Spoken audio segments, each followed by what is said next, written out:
tudo bem? Eu me chamo Flávia e a partir de agora eu vou trabalhar com vocês a disciplina de Biologia.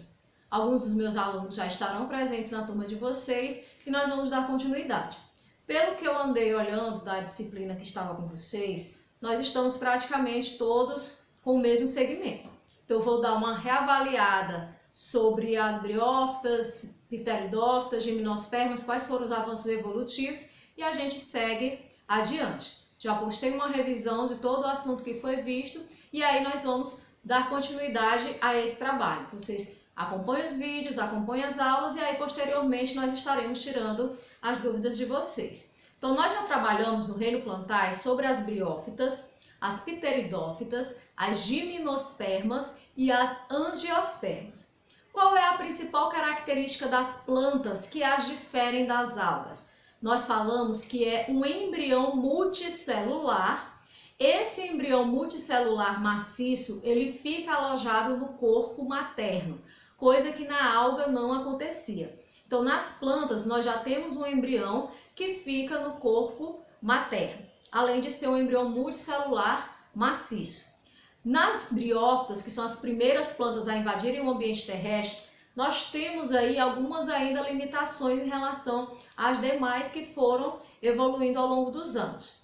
Essas briófitas, a principal característica é elas não possuírem vasos condutores. Então nós vamos dar uma olhadinha no esquema de cada um. Se vocês quiserem acompanhar na página 74 do livro didático de vocês, na página 77 a gente vai ver, relembrar um pouquinho das briófitas e pteridófitas. Então nós vamos ver o esquema aqui no quadro. E aí nós vamos acompanhar essa relação.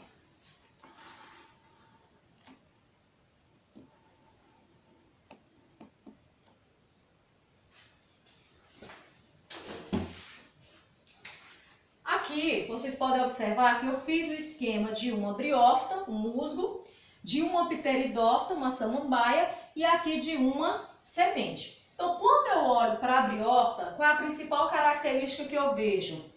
Uma estrutura aqui, mais predominante, que nós chamamos de gametófito.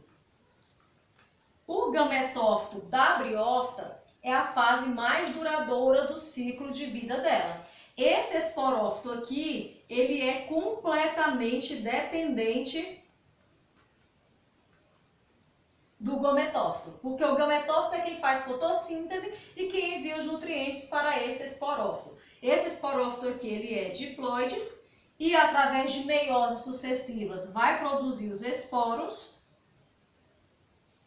Esse esporo aqui, ao germinar, digamos assim, ele vai dar origem a um novo gametófito haploide. Na briófita eu tenho um gametófito masculino e um gametófito feminino. Como eu já falei na revisão, esses dois aqui, ó, briófita e pteridófita, dependem da água ainda para que haja o encontro do gameta masculino com o gameta feminino. Porque o anterozoide ele é flagelado e tem que nadar até chegar à oosfera. Então, qual a principal característica aqui da briófita? Ela é uma planta avascular, ou seja, ela não tem vasos condutores de seiva, ela não tem xilema, ela não tem floema para conduzir os nutrientes por todo o seu corpo. Por isso as briófitas elas têm um tamanho reduzido. Nós vamos ver ali formando aqueles pequenos tapetes sob alguma região, alguma rocha bastante úmida, alguma região que tenha bastante umidade. Porque a distribuição de nutrientes é feita célula a célula. Isso limita o crescimento da briófita, por isso ela tem um tamanho bastante reduzido. Então aqui nós temos o rizóide, o cauloide e os filóides. Por quê? Porque a briófita ela não tem tecido verdadeiro, como nós vamos ver nas plantas seguintes, né? Como raiz, caule, folhas, os tecidos todos organizados. Então a gente costuma ter essa classificação aqui para eles. Quando eu venho de briófita e passo para pteridófita, o que acontece? Eu já tenho o surgimento dos vasos condutores de seiva aqui nesse grupo. Isso faz com que esse grupo tenha um desenvolvimento maior e consiga avançar mais no ambiente terrestre em relação ao fator evolutivo. Aqui na pteridófita, além dos vasos condutores, qual é o fator marcante? O gametófito aqui, ó, se resume ao prótalo, que a gente praticamente nem vê durante o seu desenvolvimento. Então, enquanto na briófita o gametófito era a fase dominante e o esporófito a fase reduzida, independente do gametófito, na pteridófita o gametófito é a fase reduzida e o esporófito é que é a fase duradoura, a fase dominante. Então, aquelas folhas da samambaia que nós observamos é justamente o esporófito.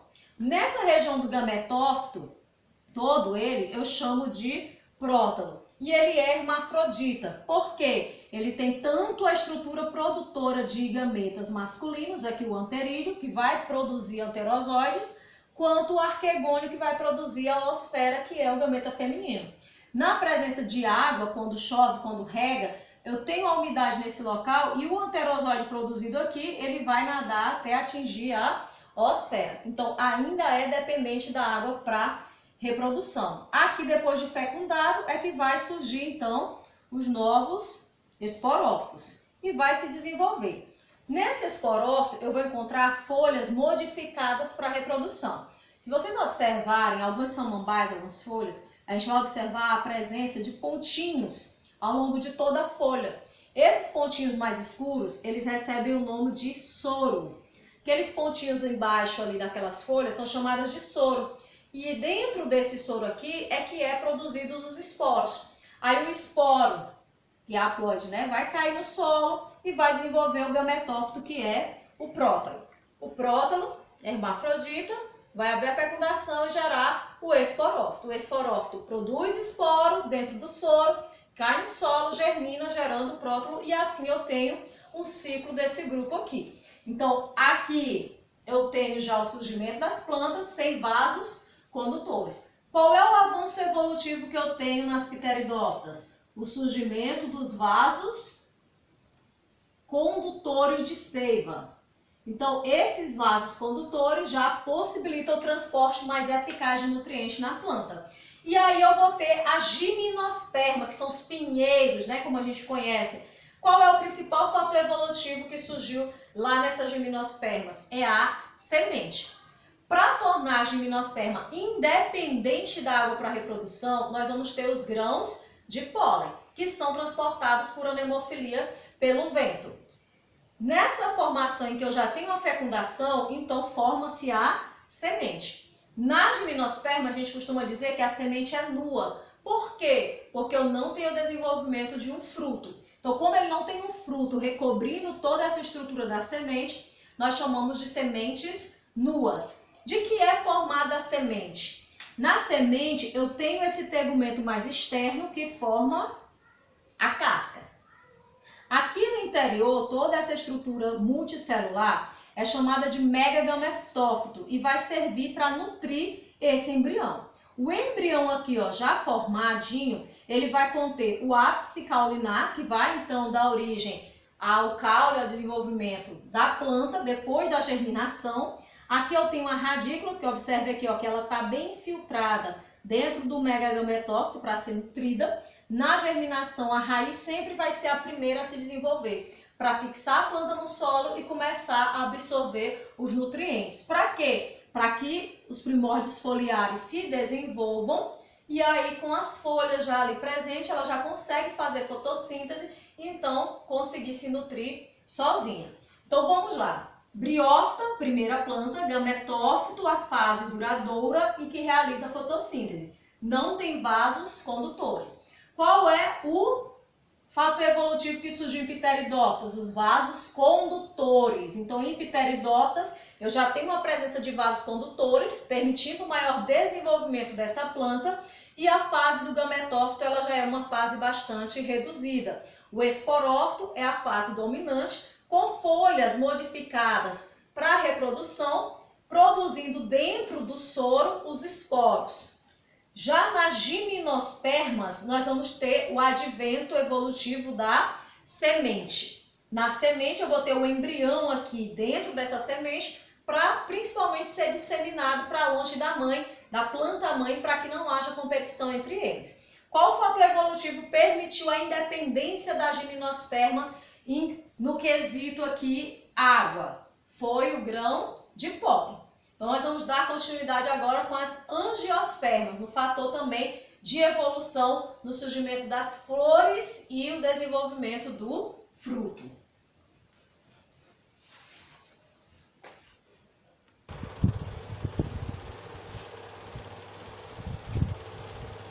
Vamos dar continuidade agora com as angiospermas. Quando eu falo em angiospermas, que é o grupo mais evoluído, o que é que surgiu dentro desse grupo que nós vamos ver aqui de novidade evolutiva? Nós vamos ver o surgimento da flor e o surgimento do fruto. Então, dentro do grupo das angiospermas, o que foi que surgiu de novo? A flor. Qual a principal função da flor dentro do grupo das angiospermas? Reprodução. Então, a flor, ela serve justamente para atrair polinizadores, para que tenha mais êxito, que seja mais efetivo o processo reprodutivo desse grupo. Então, quando eu olho para a flor, o que está presente nessa estrutura que possibilita o processo de reprodução? Então, nós vamos dar uma olhadinha aqui na estrutura da flor para a gente observar. Primeiro, eu tenho aqui o pedúnculo floral, que é a haste, aquele pauzinho que sustenta a flor. E algumas flores, eu posso encontrar algumas estruturas verdinhas, semelhante à folha, só que bem mais fininhas. Elas são chamadas de sépalas. Eu posso ter essas sépalas fundidas também, formando um conjunto que nós chamamos de cálice. Então, as sépalas ficam abaixo da pétala e elas juntas formam o cálice. Logo aqui eu vou ter a presença das pétalas. Essas pétalas podem ser bem coloridas para chamar a atenção dos polinizadores, ou em algumas inflorescências eu posso encontrar flores bem pequenininhas que usam outros artifícios de chamar a atenção desses polinizadores. As pétalas, elas também formam esse conjunto que nós chamamos de corola. Então, o conjunto de pétalas é chamada de corola. O conjunto de sépalas, cálice. Essa flor aqui é uma flor hermafrodita, ou seja, ela tem tanto a estrutura feminina quanto a estrutura masculina. A estrutura feminina, ela é chamada de gineceu. E logo aqui na região que forma o ovário, eu tenho folhas que são modificadas, elas podem estar fundidas, formando justamente essa parte mais dilatada aqui, dando origem ao ovário. Nessa base aqui, então, eu vou ter o ovário. Subindo aqui, eu vou ter uma estrutura mais alongada chamada de estilete, que termina aqui numa extremidade que nós chamamos de estigma. Então, este estigma aqui é aberto para o exterior e ele faz uma conexão do estilete até atingir o ovário. Dentro do ovário, eu vou ter a presença dos óvulos e dentro do óvulo é que eu vou ter a estrutura do megasporângio, que vai originar a estrutura que dará origem ao gameta feminino, que é a oosfera.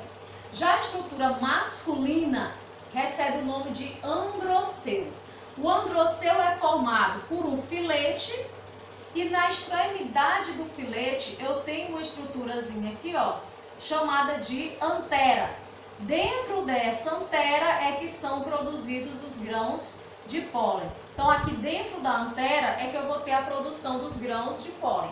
Se vocês observarem algumas flores, vocês verão que a estrutura do androceu ela é mais baixa que o gineceu. Para quê? Para evitar que o grão de pólen dessa flor fecunde o estigma da própria flor. Algumas outras flores elas têm até mesmo um tempo de maturação entre a oosfera, a produção da oosfera e dos grãos de pólen de forma diferente para impedir essa autofecundação. Então aqui eu tenho a estrutura da flor. Para que haja a reprodução, vai haver primeiro a polinização. Os agentes polinizadores eles podem ser o vento por anemofilia, pode ser até pela água por hidrofilia, pode ser também por insetos, entomofilia, pode ser por pássaros, pode ser por morcegos. Então nós vamos ter uma grande variedade de agentes polinizadores. Mas no que consiste a polinização? É eu transportar o grão de pólen de uma flor até o estigma de uma outra flor.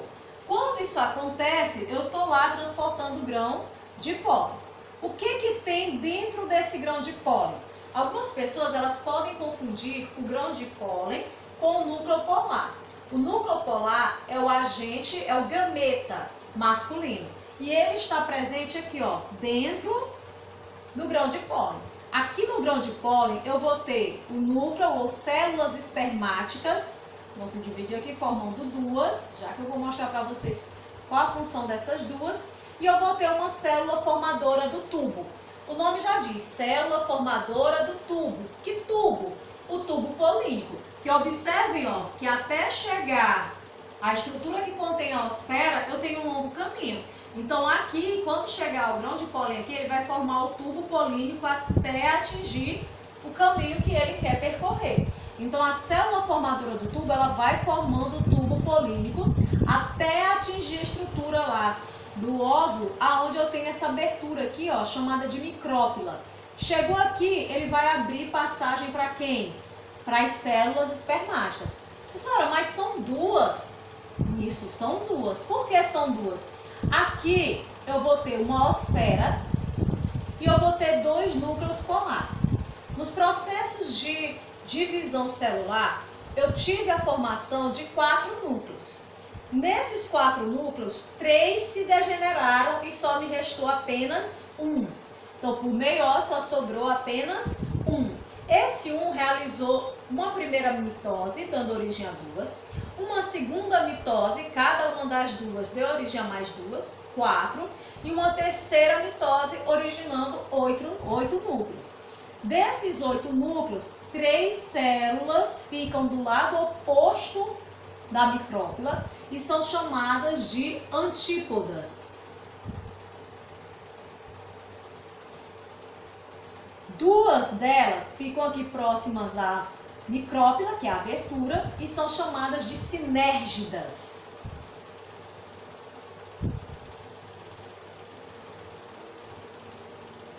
E essa que fica aqui, ó, bem na frente da micrópila, é a osfera. Esse é que é o gameta feminino. Então, dessas células espermáticas vai fecundar quem? A osfera. E a outra, professora? Nesse meio tempo, esses dois núcleos polares fizeram o quê?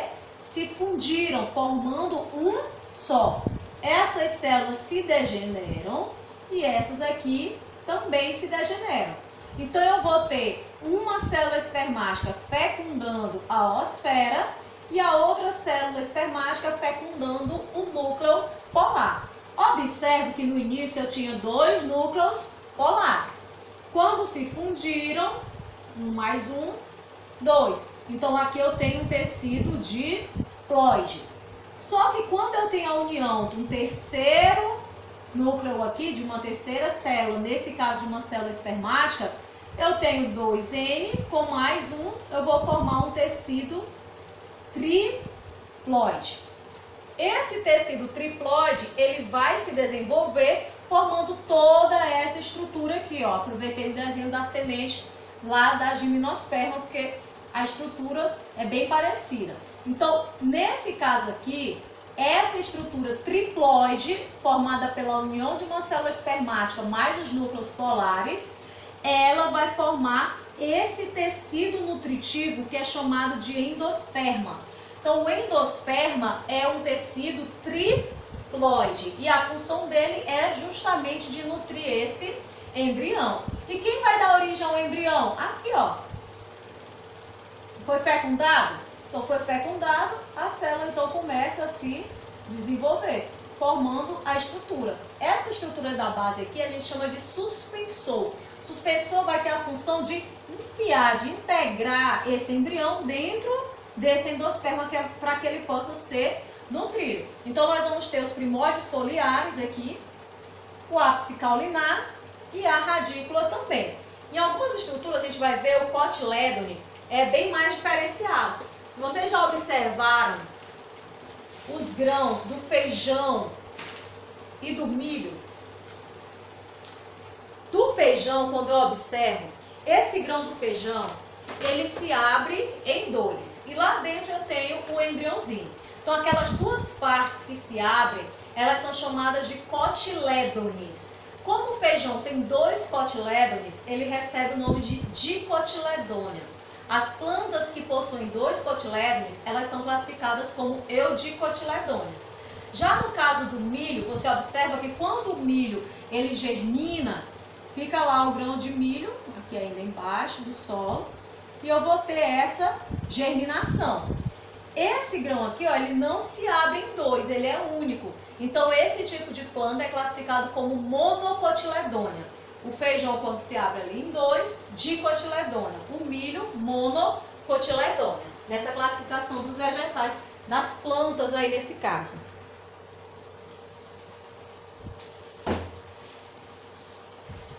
Então, continuando, a gente já viu lá sobre a flor das angiospermas, e aí quando eu tenho a formação da semente, e aí vai haver o processo de germinação quando todas as condições estiverem adequadas. A semente, ela fica no que nós chamamos de dormência da semente. Quando a principal condição, que é a água, que essa semente foi embebida em água, aí sim ela começa a germinar. Quando ela germina, a primeira parte, a estrutura a se formar é a raiz. Logo depois eu tenho o desenvolvimento do caule e das folhas. Na estrutura da raiz da planta, eu vou ter a função de absorção de nutrientes, água e sais minerais, e a função de fixação. Em algumas especialidades, eu vou ter o desenvolvimento de outras funções, como nas raízes, que auxiliam as plantas a respirarem em locais onde eu tenho baixa concentração de oxigênio, ajudam a dar mais sustentação àquela planta. Quais são as partes que formam uma raiz? Eu tenho aqui a parte da chamada zona de multiplicação, que é a zona aqui por onde essa raiz ela vai crescendo. Por isso, zona de multiplicação. Eu tenho o crescimento dessa raiz, onde eu tenho a multiplicação de células. Se vocês observarem aqui na raiz, eu tenho uma membrana de células cobrindo essa extremidade. Essa membrana é chamada de coifa e ela serve justamente para proteger as células da zona de multiplicação. As células da zona de multiplicação estão se multiplicando, permitindo o crescimento dessa raiz. A zona acima é chamada de zona de alongamento. O nome já diz, alongamento, as células estão crescendo. Logo acima eu tenho a chamada zona pilífera, aonde eu tenho a presença dos pelos absorventes. É justamente aqui onde eu vou ter a principal função de absorção da água e dos sais minerais. E logo acima eu tenho a zona de ramificação, aonde a raiz ela se ramifica, ela cria novas raízes adventícias a partir da raiz principal, no caso das plantas dicotiledôneas. Cada extremidade de uma dessas raízes aqui adventícias, ela vai ter a mesma organização. Quando eu venho para o caule, qual a principal característica do caule? A presença do nó e do entrenó. Quando nós falamos em nó e entrenó, para vocês terem uma ideia bem visível, é só vocês lembrarem da cana-de-açúcar, do bambu, como o nó e o entrenó é bem definido. Eu tenho aquela parte mais rígida, mais grossa, que é chamada de nó. E eu tenho aquela parte de alongamento, que é chamado de entrenó. Então, o espaço entre um nó e outro recebe o nome de entrenó. Nessa região, eu vou ter a presença de brotos, de gemas, que são justamente as responsáveis por ramificarem os galhos daquela planta, por dar essa ramificação dos galhos aqui da planta. E aqui na extremidade, aqui no ápice, eu tenho a gema apical ou meristema apical, que vai ser responsável pelo crescimento desse calo, pelo crescimento caulinar nesse sentido. Como a gente já estudou hormônios, quando eu corto o ápice caulinar que produz auxinas, eu vou permitir que a citocinina que vem da raiz, ela passe a agir nas gemas axilares, fazendo com que eu tenha então a ramificação de novos galhos. Por isso faz-se a poda. A poda da planta, ela rompe, ela tira essa gema apical, permitindo que cresçam novos ramos. Por quê? Quando eu tiro a gema apical, eu tiro a gema produtora de auxina, que é a que permite o crescimento aqui desse caule, mas impede o crescimento dos ramos laterais. Então, se eu tiro a auxina, eu permito que a citocinina permita o crescimento dos ramos laterais. E aí eu tenho a estrutura da folha. Na estrutura da folha eu tenho a epiderme superior e a epiderme inferior. Na epiderme inferior eu tenho a presença de células que formam uma abertura, como se fosse um poro, por baixo de toda essa superfície inferior. Qual a função desses estômatos? É permitir a absorção de gás carbônico e também a eliminação de água, a transpiração através desse estômago.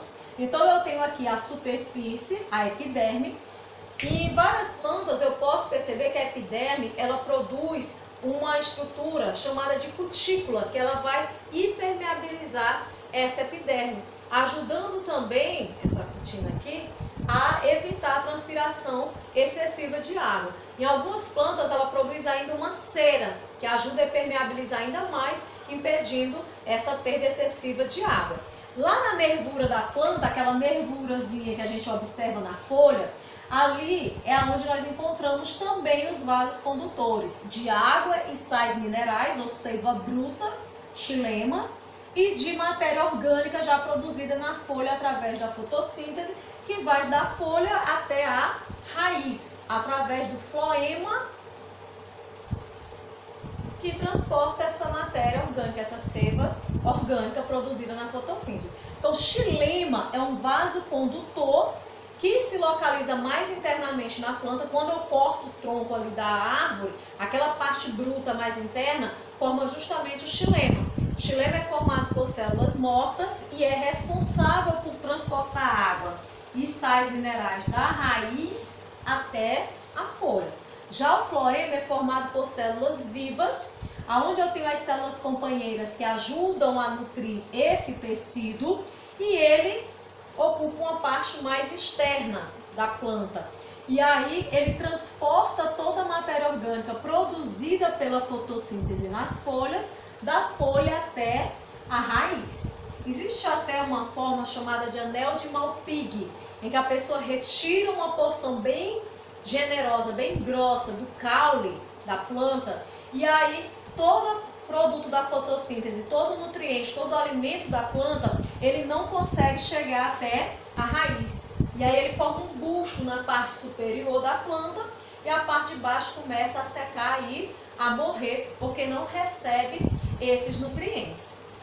Tanto raiz, quanto caule, quanto folhas, eles podem sofrer adaptações, especializações. Nós temos raízes, por exemplo, que elas servem de alimento, que são as raízes tuberosas, como a macaxeira, a cenoura, a beterraba, e aí eu vou ter o armazenamento de nutrientes nessa região da raiz. O caule também pode ser comestível, também pode servir de alimento, sim. Nós temos até mesmo a batata inglesa, que é um tubérculo, é um caule. A batata inglesa é um caule, mas a batata doce é uma raiz. E a folha também, ela pode sofrer adaptações, formar espinhos, como no cacto, aonde aquela folha, ela se adaptou em espinho, para evitar a perda de água nessas plantas. Aquela estrutura do caule verde que nós vemos, ela é um caule adaptado em armazenar água. Se vocês observarem aqui, no esquema da folha, até mesmo na página de vocês, na página 102 do livro de vocês podem observar que eu tenho um tecido de preenchimento dentro dessa folha. Esse tecido ele também está presente tanto em caule quanto em raiz. Eu tenho um tecido de sustentação, que é o colênquima e o esclerênquima, e eu tenho um tecido de preenchimento, que é o parênquima. O parênquima, ele pode ser amilífero, que armazena amido, como a gente viu na mandioca, na batata, que armazena amido. Ele pode ser aquífero, em plantas de regiões secas, em que essa célula se adapta a armazenar água. Ele pode ser um parênquima aerífero, que armazena ar, em plantas de ambiente aquático, que ajuda ela a ficar na superfície da água. E os tecidos de preenchimento, de sustentação, como o esclerênquima, eles podem formar fibras esclerenquimáticas e também podem formar cristais. quando a gente come uma fruta arenosa, como a pera, aquelas brusazinhas, aqueles grãos de cristais, são justamente formados por tecido de sustentação. Frutas mais fibrosas, folhas fibrosas, né, como o sisal, mas são ricos também em fibras esclerenquimáticas, que são tecidos de sustentação da planta. Então eu tenho a raiz com a função de fixação e absorção de água e sais minerais. O caule, a principal função é a sustentação. E a folha, eu vou ter a principal função na realização da fotossíntese para nutrir, então, toda essa planta aqui nesse conjunto. Então, o que é que nós vamos fazer a partir de agora? Nós vamos estudar um pouco mais sobre frutos e também sobre as adaptações da raiz, do caule e da folha, para que a gente possa discutir ainda mais sobre essas curiosidades.